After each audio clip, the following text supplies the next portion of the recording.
well, and Yeah, I man. couldn't think of somebody better to do this with, man, because I know how much fun we had, last time. So Yeah, man. Yeah, it's gonna be good. It's gonna well, be good. I'm actually gonna let you introduce the show. What are we doing here? Yeah, real life and real estate. Real life and real estate. What does that even mean, right? I mean, it's stuff that you and I batted back and forth a few times. I mean, it's kind of what my angle was with it was when you think about that phrase, like what is real life really, And I haven't been in the industry that long. I'm coming up on 2 years now, but I'm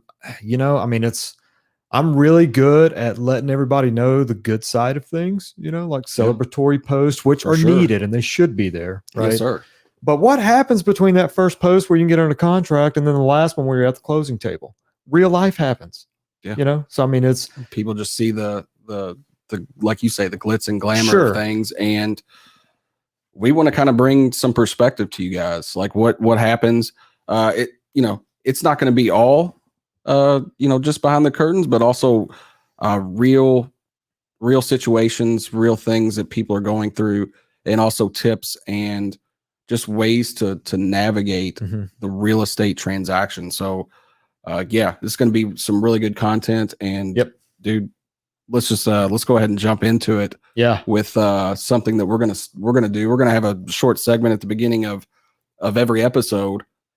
Real good news. What do you got? Real good news, man. So I was really excited about this, right? So we're gonna be doing these 2 short segments, and you'll be taking the next one. But the real good news, I was like, all right. So the first one we do, what could be some really good news that I can come out the gate swinging with? All right. So I landed on a story about a dog. All right. Have you ever heard of Prancer, the Chihuahua?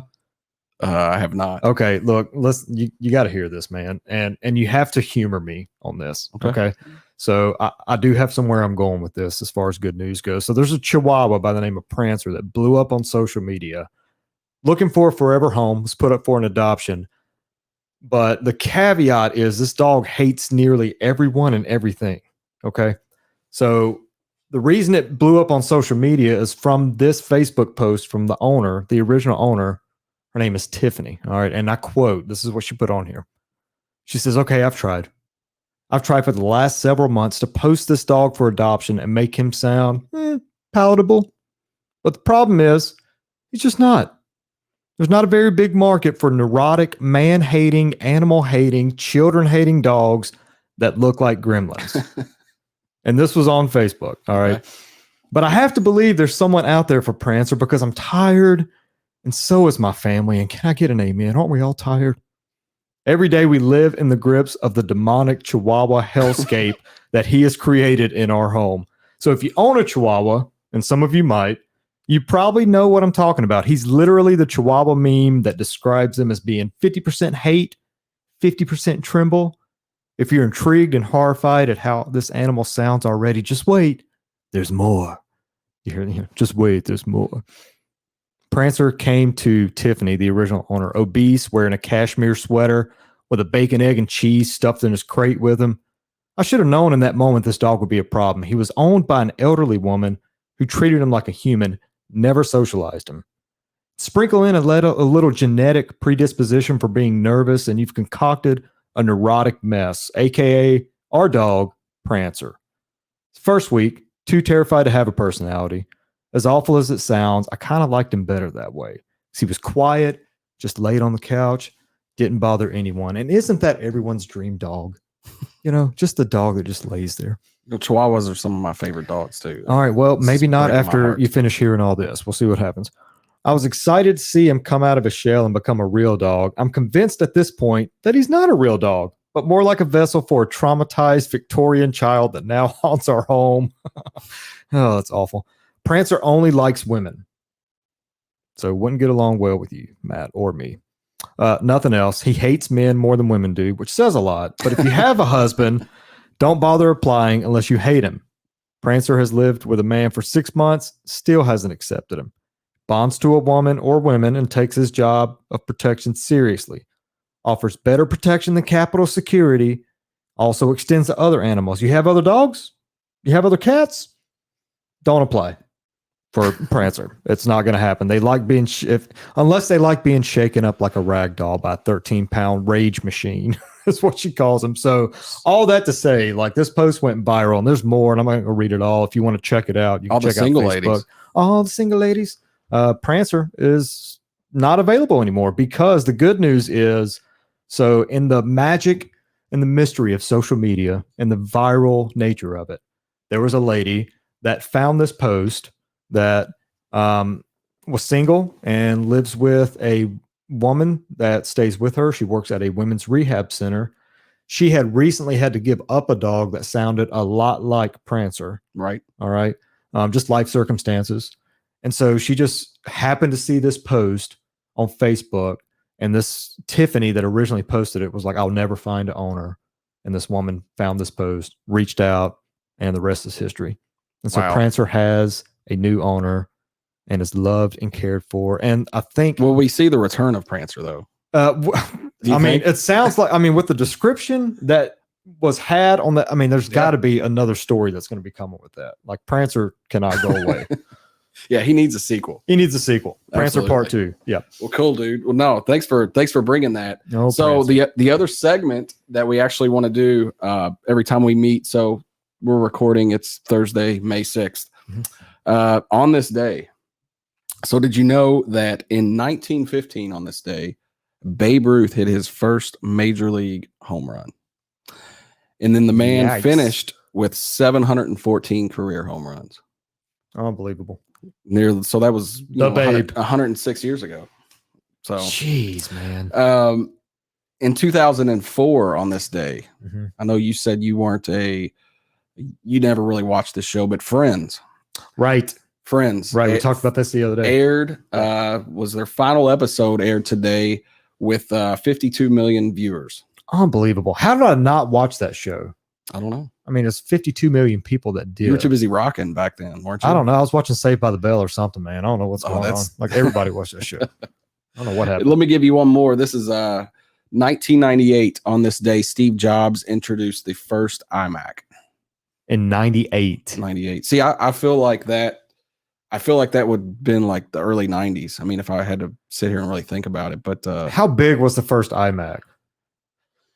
You know, that's a good question. I'm a big Apple fan. Sure. For like the AirPods, the phone. Yeah. I'm not a big like laptop, PC, Mac type stuff with Apple. Yeah. I don't know why. I just I think because I grew up on a PC. Right. And doing that, I just I never got into it. So, but yeah, dude, that's that was the year before I graduated high school. Yeah, dude, I was right after you. 01. Sweet mercy, that's a long time ago. It feels like. Well, cool, dude. Well, hey, let's jump in and let's talk about what's happening in the market. People right now are doing insurmountable things to get homes under contract. Things that even just 6 months ago you weren't really seeing anything. You weren't seeing them do this. So, one of the things. Because anybody who's listening to this who has tried to buy a house in even the last 3 and 4 years has known that you have to be quick. You have to be competitive. It needs to be seller favorable, so to speak. But now you're not having to be quick, but you have to be strategic, in what you're offering, because a lot of times what people are doing, they're going to list a house on a Wednesday or Thursday, or that one agent that thinks that this is an auction decides to list it last Friday, and we're not going to look at offers for 10 days after this, that kind of thing. So you're having some time to think about it, but it's just really wild. It really is. Yeah. Unbelievable, man. Unbelievable. I mean, so like to kind of pull that veneer back a little bit, I feel like generally speaking, if you're helping someone to buy a home, you tell them, hey, make sure you get pre-approved. And this has even come out of my mouth talking to people before. It's like, look, get pre-approved. And then the fun begins. We could start looking at houses and it could just be a chill experience. And that's not the case right now. Like, it is super. I mean, you've got to be aggressive. You've got to be, I have taken more videos in the last 2 months for people that just couldn't make it in order to get that to them on time to see if they want to make a decision, So, I mean, it's totally different markets. So it's not just, and I mean, we'll expound on this a little bit, but I mean, it's like the days of taking your time and just seeing what's out there. And, you think it'll go under contract in the next 3 days? Oh, well, let's hold off and let me think about it. The chances are better that the chances are less that it will not go under contract. Right. That's kind of the thing, Yep.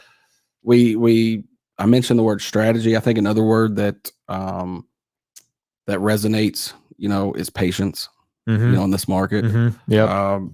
And then also, being realistic. So, if a house is listed at 300,000 and that's your max, that's the highest that you realistically can go. You probably need to be looking at homes that are in the 270 to 280 range. Because of the competitiveness, as well as just being able to get that number that's going to help you secure that house. Right. So, just something else to throw in there. But today, what I kind of had in mind, I want to lay out, because people who are buying homes are having such a hard time, securing a house. What if you got to sell a house to buy a house? Sure. Yeah. So what's that look like, and how can we help people navigate that? Right. Do you have any other thoughts as far as that goes? Yeah. I mean, a lot of it is just, I'm just curious to hear your thoughts on like, how do you have that conversation in a way? Because I mean, I feel like you would agree with me on this. Like what I tell people all the time is once you step into this, I don't want you to feel anything, right? Like this is one of the most stressful things you can go through, and stats can back that up. Right. So like when you step into this with me, I want you to feel like it is seamless. There's nothing going on. Yeah. So knowing what the market is doing now, like how do we communicate that, or is it even possible to make that experience that way now? Yeah. So I'd love to get your thoughts on that. Well, I don't want to spend too much time into the purchase side of things, but sure. I think it starts with the very first conversation. So that you're going to somebody's house that has a house to sell and they want to move into their next home. Yep. Before I even get there, I'm thinking about what kind of equity they may have. A lot of times it might be somebody that has bought a house with me before. So I kind of have a little bit of, instinct or kind of knowledge of what's happening there. And I just, when I meet with them, I want to say, okay, here are the 10 options that we have. Right. If you want to try to navigate this, here's how we can help you. And here are the easiest ways, because the one way that's most certainly not going to work in this market is to have a house, buying a house contingent on your house selling. Right, now, what I mean by that, I'm not saying that you can't sell your house and then write a contingent offer on a closing. Sure. But the days of writing an offer, my house, I'm going to write an offer contingent on me getting my house on the market. Right. Like that's not happening. That's not happening. Absolutely not. Yep. And tell me if you agree with this or not, and feel free to push back. But like the way I've communicated it to folks lately is, because everybody knows, like, I mean, you see this news, and it's not just something that's in Louisville. Like this is across the entire nation. Absolutely. But it's just reassuring folks like, yes, this process is difficult, a little more difficult now. And I heard somebody put it in a way that they're like the effort per transaction is higher than it's ever been, is what I've heard somebody put it as. And that might be the case. So it might be difficult, but it's not impossible. It's not impossible. We can still make it happen. I will tell you that I think it's more rewarding when it happens, especially from our vantage point. Sure. Yeah. Because, one thing that you and I talk about a lot, like we put a lot of thought, we care about, I mean, that's in our listing presentation. Like that's our business plan, is that we care. Sure. So when we're not, things are difficult and we finally get to that and we've been able to help our people secure that house or make that transition, like there's a sense of accomplishment there. Yeah, dude, like streamers need to be popping. I mean, I'm with you, man. I mean, it's because you're because the level of intentionality and just the effort is just escalated now, along with everything else. Like the market's escalated, so the effort's going up with it too to make sure that we take care of our folks. Right. So yeah, I'm with you. It makes sense. Well, and real quick before we dive in, the other thing that I did want to make sure that I mentioned. So,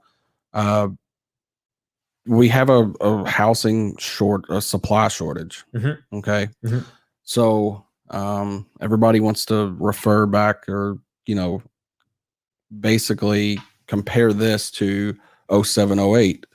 Mm-hmm. The biggest differences, and I've said this, I'm on record on video or on, podcast saying this, the biggest difference between what we're experiencing now versus what was going on then was the inventory was excessive.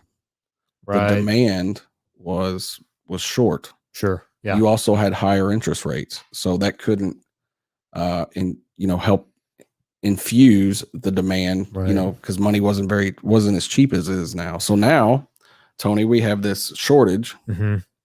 We have a little over 1,000 houses on the market. When I got my license in 2014, there were 4,000 houses on the market. Unbelievable. I've not experienced that yet. Yeah. I mean, I would feel like I was in a candy store if that was the case. Yeah, right now. No kidding. Goodness. And people, it would just be a lot easier, but easy doesn't it doesn't have to be. I mean, does anything good in life really come that easy? No. Yeah. I mean, getting to where you are, mm-hmm. Dude, you're doing a fantastic job. Like, you're having a great year. And it's work. It's work, man. And that's the reward. Yeah. So, anyhow, one more thing. I know I keep saying that, but part of, in my opinion, and I saw a graph recently. I don't have the exact numbers, mm-hmm. but if you think about this, so in 07, 08, a lot of builders were having issues, okay, because they couldn't sell the houses that they were building. So a lot of builders were pulling back. Right. So what do you think happened in the first part of the last decade, 2010 to 2012? You were having fewer homes built. Right. So in the last decade, compared to the previous 5 to 6 decades, we've only built about 25% of the homes that we were building the previous, 50 years or so. And part of that is because the last decade we were building fewer homes because of the previous. So we've built 5 million homes in the U.S. in the last decade versus 20 to 22 million in the previous. Yeah. People are living longer. You got more people coming into the market. Sure. Buying. So, that's obviously some of the shortage issue that we have right now. Yeah. So, yeah. But dude, I'm gonna let you start us off and take us into, our 10 ways that if you're looking to buy and sell in this market, how are you going to navigate this? Yeah. So, I feel like in each one of these 10, what I'd love to do is just clarify on each one. Like, cause I feel like this is a kind of a mixture between solely buyers or solely sellers. Right. So maybe just each one that we identify, okay, like if you're a buyer, listen to us on this one, So the first one is purchasing new construction. So if you are in the market to buy a home, why is it advantageous in this current market to try to go that route? Well, I'll tell you, the first thing is it's going to be a little bit pricier. Yep. So that's obviously a disadvantage. Because lumber is really cheap right now, right? Dude, it's like 25 cents a foot, something like that. Unbelievable. Yeah. It's unreal. Unbelievable. But so, purchasing new construction, if you're selling, and again, just to kind of tie that in, whether you're a buyer or a seller, if you're, or you have to do either, excuse me. Sure. There's usually a lag time for when that's going to be built. So when I think, with this particular point, I think of production builders. So your Ball Homes, your Pulte, your Arbor, a lot of those guys, they require smaller down payments to get started. It allows you, because the biggest thing with people selling their home is where are they going to go? Right. So this is one of those options that they have that they can utilize. Hey, let's find a place where we want to build. maybe in one of these communities with one of these builders, and we can go ahead and get the process started because we have enough money to put the 1% or 2% down to get the ball rolling. Sure. And then we're going to list our house about 60 days out from from the time that the house is going to be finished. Right. Again, it's a lower initial down payment. Sure. Purchasing new construction, again, like I said, it affords people the time to time their sale of their home. So would you go so far as to say that new construction perhaps may be less competitive than existing homes in the existing market? I can't say that either, though. I mean, it's one of 10 options that we have here. Sure. But I don't think that, it is competitive as well. Right. But I still think that it's an option that you can explore if you have to sell your house in order to buy. Yep. And it gives you a bit more of a window. Right. Quite a bit more of a window. Oh yeah, absolutely. Yep. Well, the second thing we have here is something called a bridge loan. So a bridge loan is where the buyer is able to make an offer on a house, and it's not contingent on the sale of their home. So the bridge loan allows the buyer to make the offer. Yep. They close on the house that they're buying. The bridge loan pays off their current mortgage and then lumps those two together until they can sell their house. So in a lot of times, what you're going to see is you're going to buy this house with a bridge loan. Let's say you bought it now, you close in July. Yep. Your first payment is going to be September 1st. Well, you and I both know we could list the house in June and have this thing closed before September 1st. Sure. Yeah. Yep. So, a bridge loan is another way that gives you the opportunity to buy another house non-contingent. Can we dig into that a little bit more? Let me ask you. Well, go ahead. No, absolutely. Ask me. But I'm just thinking, like, what kind of questions would people be popping in people's heads hearing that? So, why would you get any other type of loan if you're trying to sell? You know what I mean? Well, here's the issue that some people have. Sometimes bridge loans require a certain credit score. They also require a certain amount of equity. Right. So if you're going from a $200,000 house, but you could qualify for a $600,000 or $700,000 house, you may not have enough equity in the home to complete that bridge loan. Sure. Yeah. So that's, but it's actually one of the first things that I think about when I have somebody that calls me and says, "Hey, Matt, we're thinking about selling. We want to move to such and such." Yep. I'm thinking, okay, their home's worth this. They bought it for this, 2 or 3 years ago or 10 years ago. What kind of equity could they have? And then is this a good option? Yeah. So you already have an idea up front whether to even recommend it, right? For sure. Yeah, absolutely. Yeah. That makes sense. That makes sense. And I just like the idea of a bridge. I don't know. Bridges the gap from A to B. I mean, isn't that what we all want? It's to bridge the gap in different areas of our life. Bridge the gap to home. Bridge the gap to home. Yeah. Number three. I'm gonna let you rock with this one, man. Let's go. So number 3 is an interesting one. So a lease back from the new buyer. So really, basically, what that boils down to, and please correct me if I'm wrong. Oh, absolutely. But if you are selling a home, you need to find another home. Then perhaps to give you that time, you negotiate in the contract. Well, hey, after closing, almost like a rental situation, we will pay you as the new owner to stay in this home until we can find something. Yeah. Is that fair to say? Well, yeah, you're essentially going to rent it back from the new owner. Yeah. We're May 6th. We're going to list our house on May 15th. It'll sell on May 16th at 9 a.m. Yeah, no kidding. Let's just say, we want, you can put this in the notes. You can do this a couple of different ways, but basically you're going to put out there, hey, we're going to sell our home, but we need to lease, we can close when you want. Yep. Or we can close in 60 days, whatever, but we need to lease this back until September 1st. Now, Some people may be doing this to, well, we were just talking about a minute ago with new construction. So let's say, let's say you're building a house that needs to be or that's going to be done around September 1st. Mm-hmm. Well, you want to go ahead and sell your home now to take advantage of prices now, and because who knows what 4 months could hold. I mean, everything points towards it's still going to be trending up. But let's just say that hey, let's go ahead and get this thing on the market and get it sold. That's a great option. Yeah.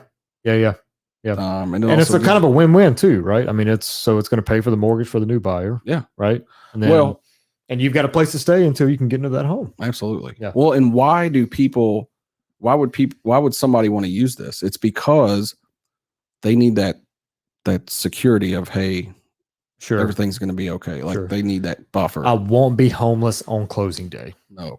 Right. No homeless people. Right. And you don't have to stay in. Yeah, absolutely. Pod with all your stuff. You can actually stay with Tony. You can stay with me. I got a basement. I need some help in there anyway. So I'll take anybody right now. Well, so number 4, you can opt to rent for a bit. So this isn't probably my favorite option because you've got multiple moves there. And I would say even the rental market is a little tighter, but sell your home, rent for 6 months, 12 months, until you can find, you may want to explore some other areas of the city, that kind of thing, but take advantage of this hot seller's market. Sure. Go rent something for a little bit until you can, find, make that transition, take your time. Yeah. Yeah. And I've got some friends that I had that conversation with last week. Like that's going to be the option they take. And it kind of, like you think, because my first thought, I'm like, all right, well, how are they going to think about this? My first thought is, okay, well, if I do that and I rent, then I'm throwing money away until I find a house, right? Because I'm not building equity. But at the same time, with the market being as crazy as it is for sellers and value and equity that they can get and the price that they can close on, I feel like, I don't know, maybe I could be wrong. I'm wrong quite often, but I feel like that maybe after 6 months, it's just kind of a wash, because any other market you wouldn't have been able to get the price that you closed on. Right. So, so I'm with you. So, I mean, that's just kind of things I think there's like, okay, well, yeah, but if I can rent, that's fine, but then I'm renting. Well, it's an ends to a means or an end to a mean to the means. Yeah. No, I got you. Well, moving on to the next, dude. So the other thing, and we can negotiate a longer closing on the sale of your home. So the way that I've done this in the past, and this is probably something that's a little harder to do, but I still think that it's feasible. Sure. Is list your house. You can ask for a 60 to 90 day closing. And then once you get under contract, you're out there hitting the pavement. Yep. You've got 60. If you can get a 90-day close, you got essentially 60 days to find something to buy. Now, more than likely, you're going to be contingent on your home closing, but by the time you get to 30 to 60 days, it's pretty much finalized. Sure. So the only caveat to this one, and what I would highly advise people is, let's just say that we get to day 75 on the sale of your house and you haven't found something to buy. You're going to have somewhere to go. Right. In between that. Right. So then you got to maybe look at these other options we've already talked about, that's right. Like the renting or lease back for sure. What have you. Yeah. But yeah, that's one that I've used a lot in the past and something that we've done. A little bit harder to do in this market, but I still think you can do that. Sure. Another option is a short-term rental, Airbnb. Airbnb, baby. So you can find some cool ones, man. You can hedge the previous one that we just talked about with asking for the longer close to, hey, in the if you have a hard time finding something, opt for an Airbnb. Dude, Airbnbs, man. I wish I just had all the money in the world to just stay at Airbnbs. Man, there's so many cool ones out there. So have you just a little rabbit trail? Annette and I, my wife, we were looking at Airbnbs around the Gorge area. Right. You seen the tree houses that you can get there? Dude, I've seen pictures of those, but I haven't actually seen it. Man. Like it's like Robinson Crusoe. You know what I'm saying? I mean, it's Swiss Family Robinson. Just get out there and have some fun. Seen those. And then Tennessee, they've got like these Hobbit houses that you can rent out. No, I have seen those. Yeah, absolutely. Those are pretty cool. So that's on the radar. So maybe we will just sell the house and just go stay in a B&B for a while. You can make a lot of money on that house. That's right. I know a good agent. I know you. I know you do. I know you do. several. I know several. This is my favorite, and only because I've done this before. Oh, I got to hear it. Live with family for a short period of time. Yeah. So how did that go, man? Is there a story? You might have a 2 to 4 week gap where, closings don't line up or things just have to have, Sure. And if you have that to take advantage of, I see a lot of people do that. I mean, especially if you got family with, these big sprawling, walkout basement, 2-story homes that you kind of got your own private space, if you stay there for a while, if you can get it worked out. I mean, obviously there's going to be nuances involved in that.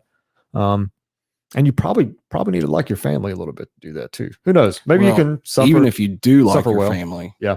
The one issue is it's still family. Everybody has different schedules. That's right. Everybody's got different schedules. Like, what do you do when you wake up every morning? Well, some people, they immediately go jump in the shower. Some people want to have quiet time and have their coffee. That's right. So laundry, everybody wants to do laundry at the same time. You mix up the underwear. I mean, nobody wants that. I mean, it's really not that bad. We're not trying to make it sound bad, but no, I love family. I love family. And I would stay with him if I needed to. For sure. Caveat, asterisk. Number 9, dude.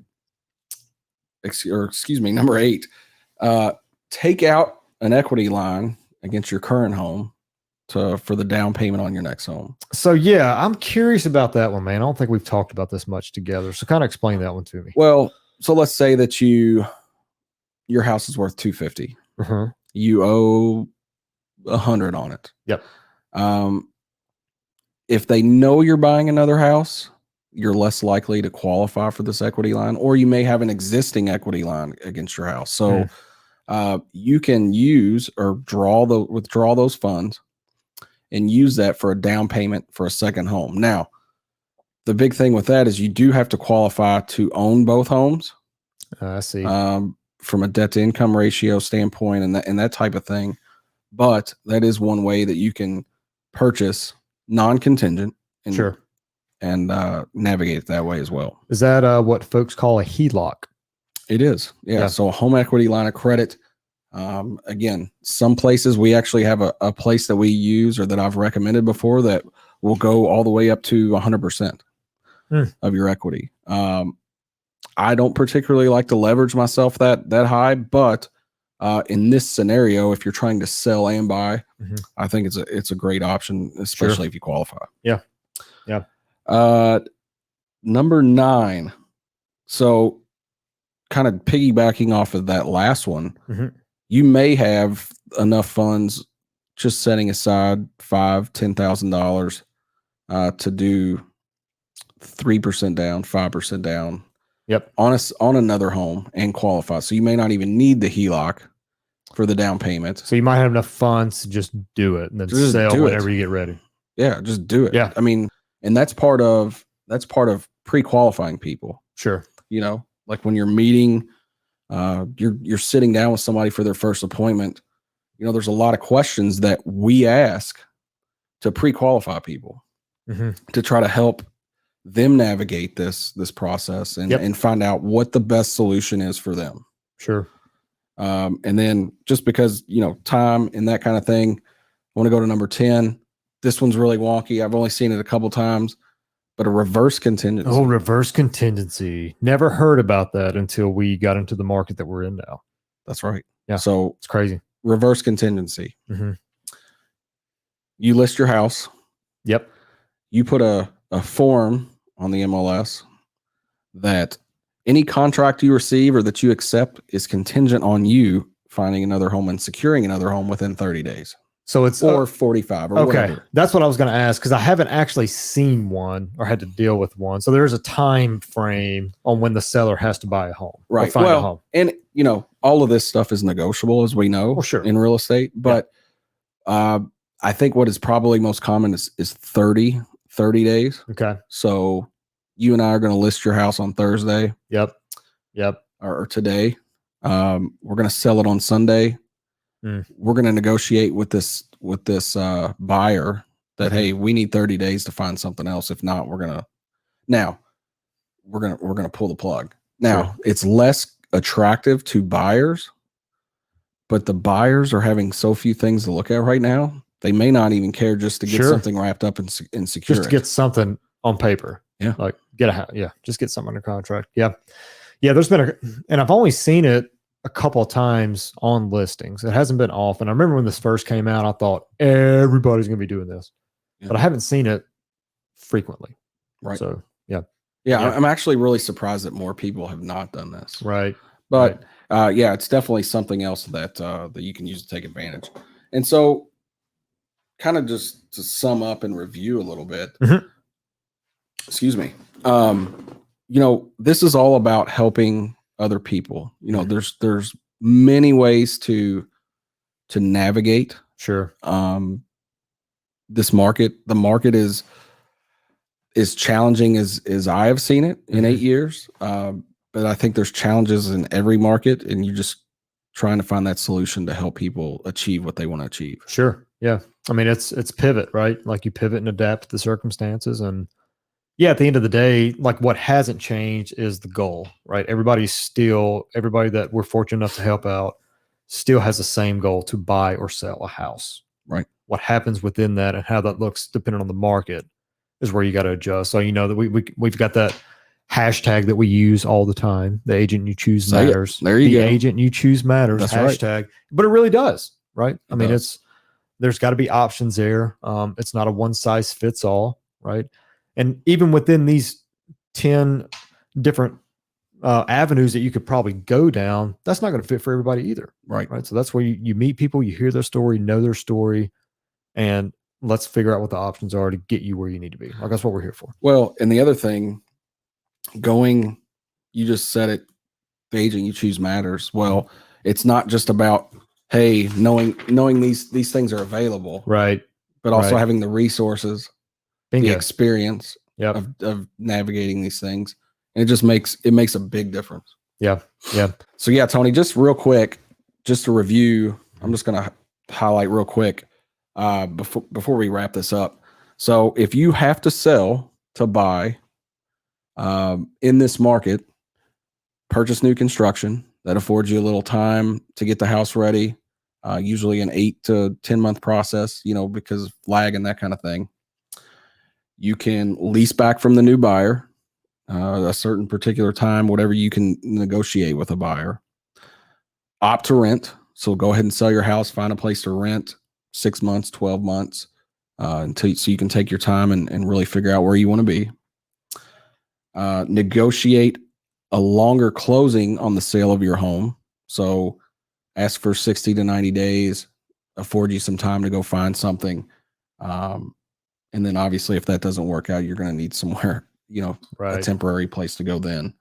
A short-term rental. So like an Airbnb, treehouse or Hobbit home, or a tent. Go KOA, man. Go camping. Throw all your stuff in a pod and then go camping. Number 7, live with family. Which is everyone's favorite option. That is everybody's favorite. It should be.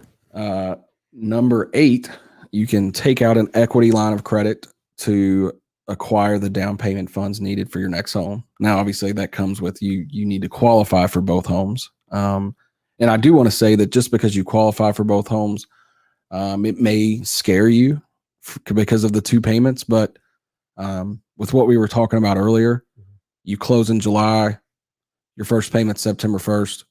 We list your house in June. We'll have that thing closed before September 1st. Right. So that's just something to know about that. Number 9, reverse contingency. So selling your home, but only under the contingency that you find another home or secure one. And then number 10, you might have the funds enough saved away to qualify for the home without, getting an equity line, or that kind of thing. And again, I just want to drive this home. Houses are selling. We're going to price it where it needs to be. The 2 payment scare, and that's what a lot of people were experiencing pre-2010. They were writing contingent offers, or they were able to afford 2 houses, but they weren't able to sell their prior home. So they were, carrying two house payments, for longer than maybe what was comfortable. But that's certainly not going to be the case in this market. Sure. That's good, man. Let me throw one quick, and this could be a whole nother episode in and of itself, but I feel like, majority of this is kind of, throwing some options out there for our seller friends. So if you could just give one word of encouragement to some buyers in this market, what would that be? I think patience. I think looking at homes that are 5 to 10% less than what your maximum comfortable price point is. I think choosing the right agent, meaning somebody that's going to find off-market properties, right? Not be afraid to approach FSBOs, not be afraid to just network and get out there to try to find the off-market deals. But then also somebody that is going to communicate with not only you, the buyer, but also communicate with the other agent. Because too often, you and I know this, we get offers from other agents that we've never had any contact with, or they get lost in the spam folder. And that stuff matters. All of that stuff matters. Absolutely. So just patience and just making sure you're working with the agent that suits you the best. Persevere. Just make it happen. Yep. What about you, man? Before we close up, dude, what's kind of been your experience? You said you're having issues with a lot of buyers. Tell us kind of what your experience has been. Yeah, man. I mean, it's certainly aggressive, and it's not just a matter of throwing a contract out there. You know what I mean? You got to be a lot more tactful, a lot more communicative to speak to the other agent and figure out, like how you can put your friend in the best position and try to get this house. That's right. And man, I'm really fortunate. Like the folks that I'm working with, they get it. They know how competitive it is, and that patience and perseverance is there. It's just, well, let's stick with it. We'll go after what we like, and you keep throwing stuff against the wall, it's going to stick eventually.